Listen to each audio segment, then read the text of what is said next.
The horrors of the dark and the deep awaken something primal in the human animal. But in our day-to-day lives we push this ancient terror to the back of our mind and focus on what is immediate and what is comfortable. Yet still we find ourselves drawn back to the depths to try and imagine great creatures living just beyond the touch of the sun, in the fringes of modernity, watching and waiting. And so we come to Dredge.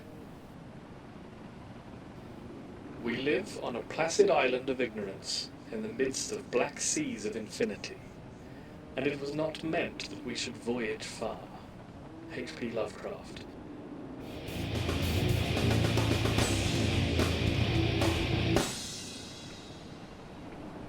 Dredge is a game from New Zealand developers Black Soul Games and focuses on a fisherman that has been brought to fish the waters of a fictional archipelago.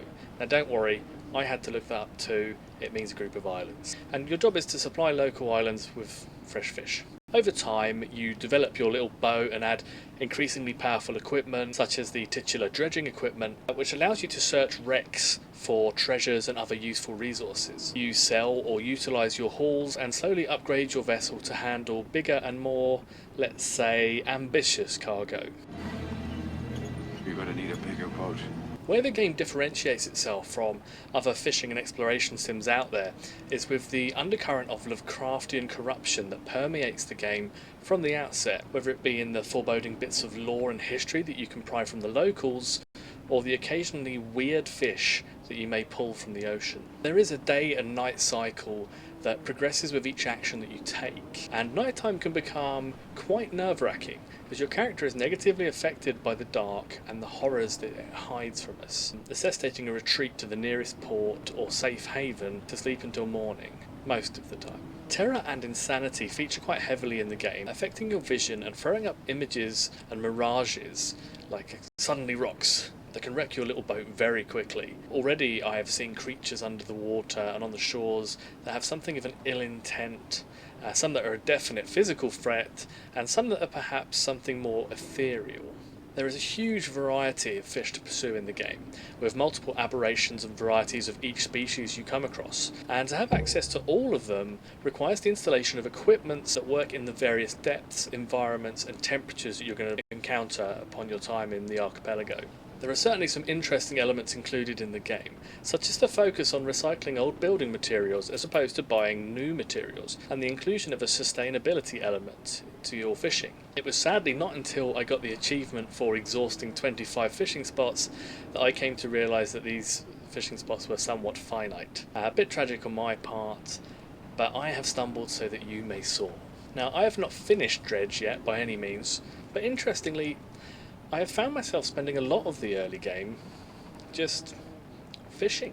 I found the simple joy of going out, catching some fish, selling them and then improving my boat to be a really simple gameplay loop that I was quite content to put an hour into every evening. Occasionally a specific resource would be needed and off I would go in search of planks or metal scraps before coming back and returning to that simple gameplay loop. It's got me thinking about how often I do this in a game. Settle into a comfy little economic loop, kind of ignoring the main plot or any sense of urgency otherwise present to simply participate in the local economy, slowly upgrading and improving and enjoying the simple delights of working for myself in a video game. I suppose this is primarily the signal of a fun-to-play mechanic, one that has been designed well enough that it is firing all the right receptors in my brain all on its own. But it is also part of a pattern of behaviour that I have found myself replicating across multiple games now. There is something about this kind of a work loop that is pleasant to me, and I suspect I might know why. It has something to do with my boy Marx and a concept called alienation. Before we move on to the next section, can I quickly just ask that you like this video if you're enjoying what you've heard so far, or give it a subscribe if you're interested in seeing a bit more. Would love to just sort of build this channel and get a few more people on board, so join me if you like.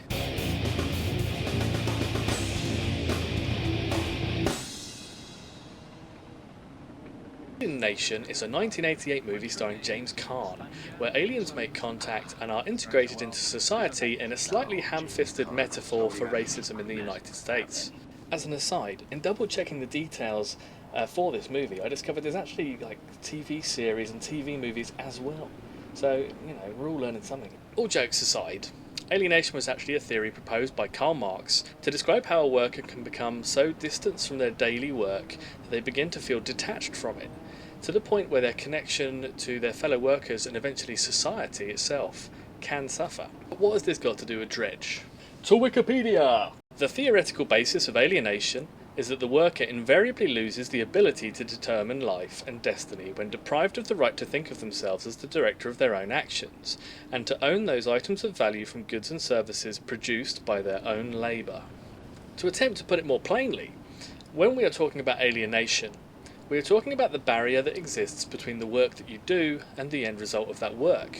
The worker, in this theory, does not have any power over the product of their labour. What was that wheel for anyway? Over time, as capitalism has developed and become sort of slowly more ruthless, a worker has gone from being somebody who would produce something with their labour to instead being more like a cog in a wider process, ceasing to be a person and instead becoming as much an instrument of production as all of the other equipment and machinery being used. Indeed, as work has become more mechanised and digital, the physical and psychological distance between the worker and the output of their labour has increased still further for many.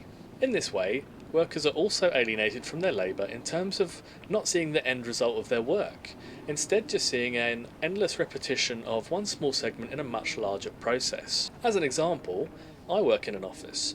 I create and maintain spreadsheets, reports and presentations. I do not see customers, I do not see products, I don't make anything physical, and I do not really produce anything of a material value.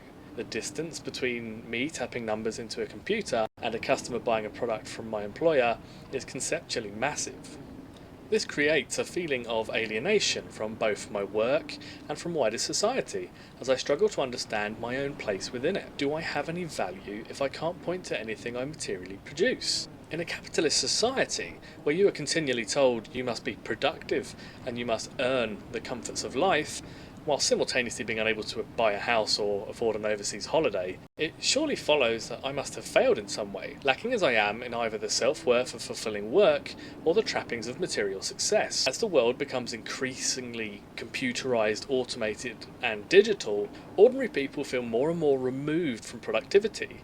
And when our worth in capitalism is largely based on our ability to earn, what does this mean for us other than greater and greater alienation?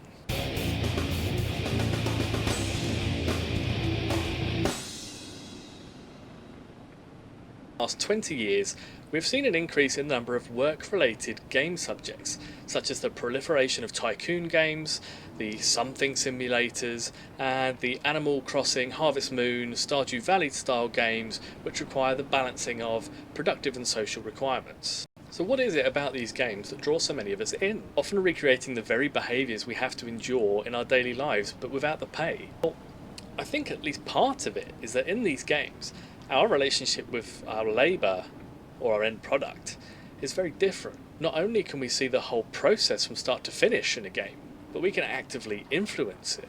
This agency, to be able to choose what we are producing, when we are producing it, how much we are producing, and what we are producing it for, is something available to very few people in real life. The number of workers that own the final product of their own labour is similarly a very small number. But in video games, we are often given control over some of these factors, and sometimes we can even control the whole thing. This power fantasy of being able to produce something that we have chosen to, and then owning that product, and selling it to fund something we choose, is a dopamine loop that I want in on. Add to this the idea that our labour could also fulfil some kind of societal need, that we might be recognised by our peers for our contributions, and you have a near utopian level of gameplay loop.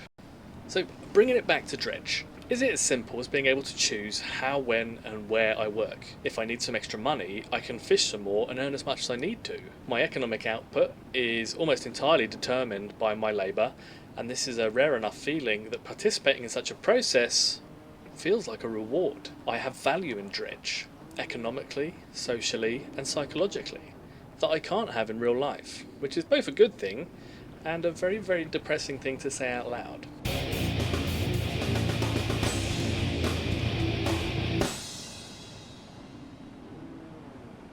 I'm still playing my way through this game and collecting my thoughts on what the game thinks about different things. But there are a few elements that interest me as someone on the political left. The game has debt as a concept.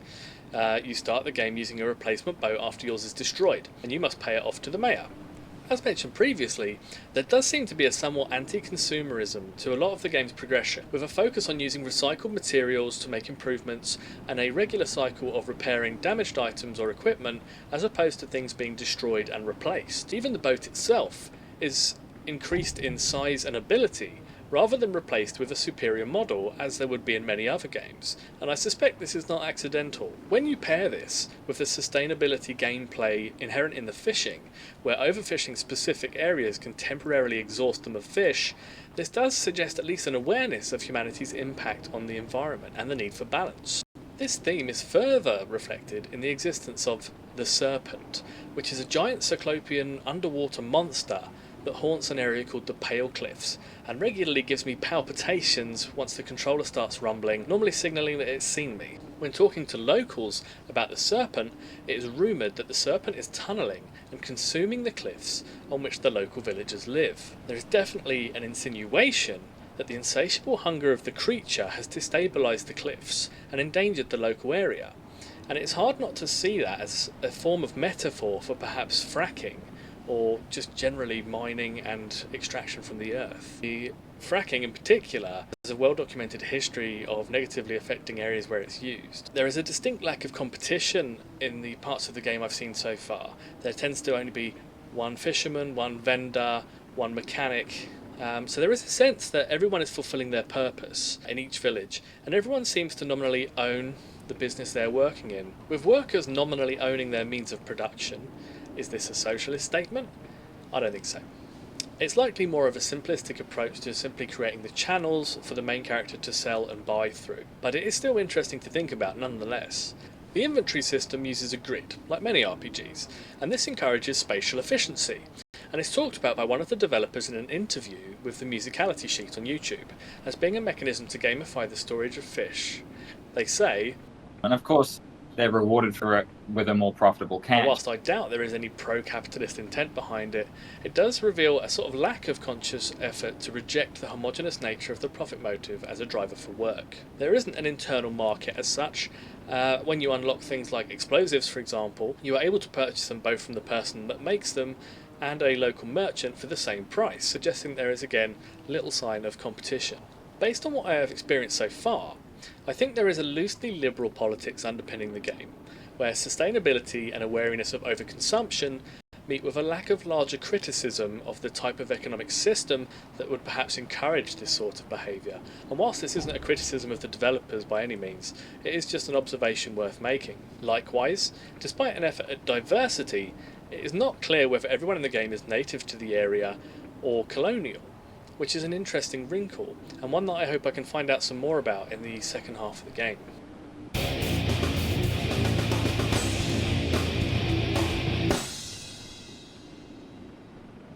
Now, I have not finished this game, and if I had to guess, I am probably only around halfway through, largely due to the aforementioned contentment of just fishing and scavenging. Now, there is something to be said about any game that can provide a simplified and streamlined version of our daily routine, replacing the bombardment of social media info, advertising, work, bills, family, etc. with a nice 1, 2, 3 process. And that may well be a big part of the popularity of the working in a video game element common to modern gaming. But the longer I think about it, the more I feel that the control and agency of a video game, where you have a much more direct control over your economic output, a much lower barrier to entry, and much lower cost of failure, is a big part of what brings me back. Capitalism has made us judge our value by how well we work, while simultaneously removing the joy of creativity, ownership, and ultimately pride. Dredge, dealing as it does with terror, the unknown, and the dangers of living on the edge, has actually proven to be a calming influence on my life, by giving me the control over my destiny, even if only a very small way ultimately. No leviathan of the oceanic darkness instills dread in me as much as waking up on a Monday morning and facing down the true cosmic horror of a white-collar worker, opening the inbox. For those curious, I would recommend this game.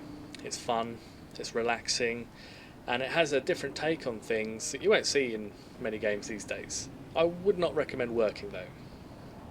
That sucks. Anyway, thanks for sticking around.